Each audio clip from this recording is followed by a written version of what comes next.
को, आपकी टीम और सभी के लिए हमारी हृदय से प्रार्थना है कि आपका जीवन, सभी का जीवन खुशहाल रहे और होली के बहुत ही उजागर रंगों से आप सभी का जीवन रंगमय रहे, ऐसी परमात्मा से प्रार्थना है और होली की बहुत बहुत शुभकामनाएं आप सभी को हमारी तरफ से। बहुत शुक्रिया गौरांग सर।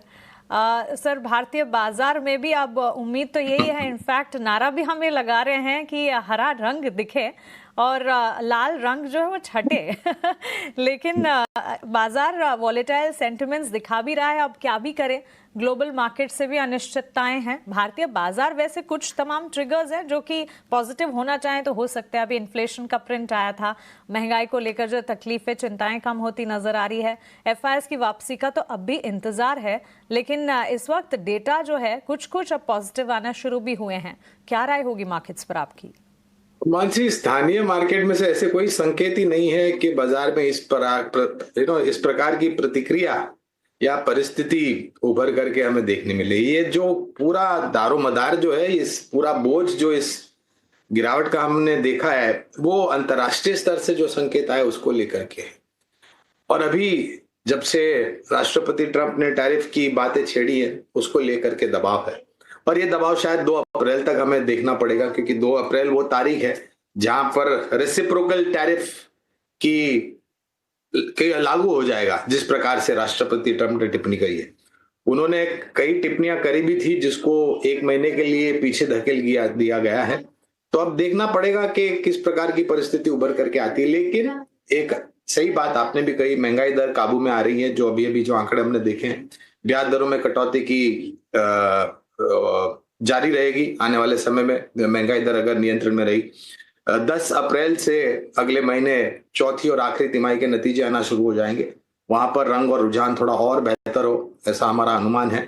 और विदेशी संस्थागत निवेशकों की तरफ से जो भारी मात्रा में बिकवाली हो रही थी मानसी, वो कहीं ना कहीं थोड़ी बहुत नरम पड़ती हुई नजर आती है और कुछ दिनों में खरीदारी भी नजर दिखाई देती है हमें।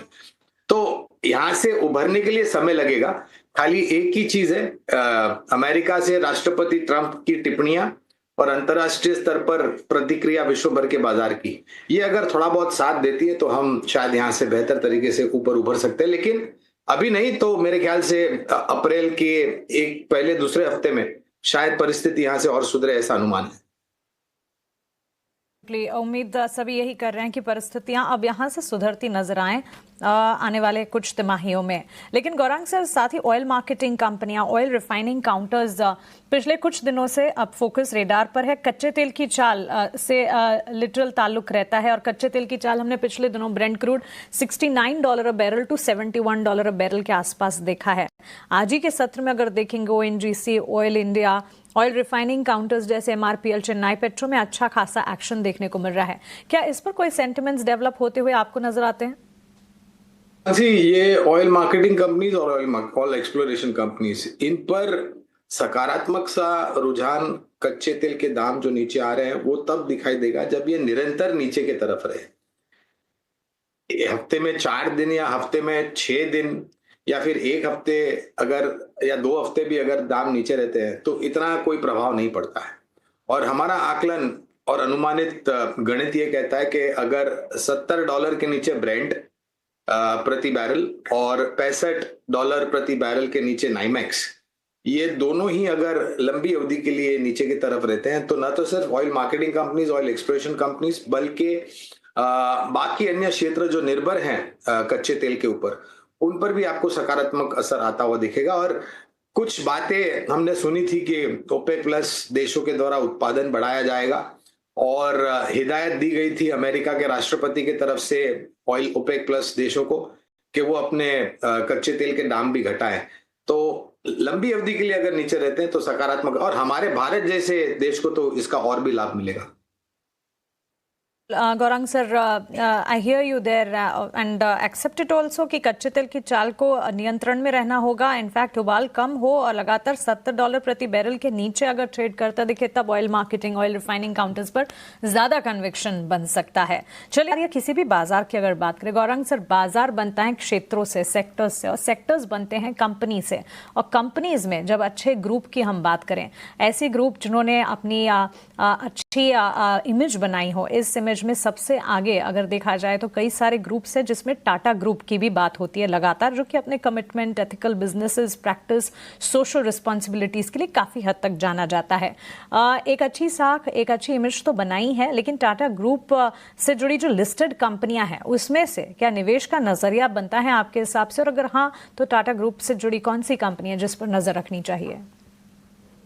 मानसी, बहुत ही सटीक बात आपने की है और एक सत्य भी है, क्योंकि मैं किसी कंपनी या किसी कॉरपोरेट जगत का नाम तो नहीं लेना चाहूंगा, लेकिन मुझे नहीं याद है, अगर मैं गलत हूं तो आप मुझे सही कीजिएगा मानसी जी, कि टाटा समूह की ग्रुप कंपनी को लेकर के मैंने कोई नकारात्मक या फिर कॉरपोरेट गवर्नेंस से जुड़ी कोई खराब खबरें मैंने सुनी हूं।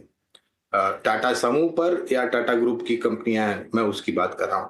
बाकी ग्रुप पर कुछ ना कुछ ऐसे वाद विवाद वाले बयान आते रहते हैं, कुछ नकारात्मक खबरें भी आते रहती है, लेकिन कॉर्पोरेट गवर्नेंस के रूप में टाटा समूह की कंपनियां, टाटा सन्स के साथ जो जुड़ी हुई कंपनियां हैं, हमने काफी लंबे समय से टाटा ग्रुप कंपनी उस पर खरीदारी की राय दी है। फिर वो ऑटो क्षेत्र से जुड़ी हुई कंपनी टाटा मोटर हो, या फिर आईटी क्षेत्र से जुड़ी हुई कंपनियां, उदाहरण के तौर पर टीसीएस, टाटा एलेक्साई, या फिर टाटा टेक्नोलॉजीज, या फिर ऊर्जा उत्पादन क्षेत्र से जुड़ी कंपनी जैसे कि टाटा पावर हो, धातु क्षेत्र से टाटा स्टील, खपत से जुड़ी हुई कंपनी टाटा कंज्यूमर, ये सभी कंपनियों पर काफी लंबे समय से मानसी हमारी खरीदारी की राय रही है। हाँ, एक बात अपने जगह पर है कि यहाँ पर निवेशकों को थोड़ा समय देना पड़ता है अपने निवेश के ऊपर मुनाफा कमाने के लिए, लेकिन जहां तक कॉर्पोरेट गवर्नेंस और क्रेडिबिलिटी का सवाल है, मेरे ख्याल से अभी तक मैंने ऐसी कोई नकारात्मक खबरें नहीं सुनी। बिल्कुल, thanks for that fundamental take Gaurang sir.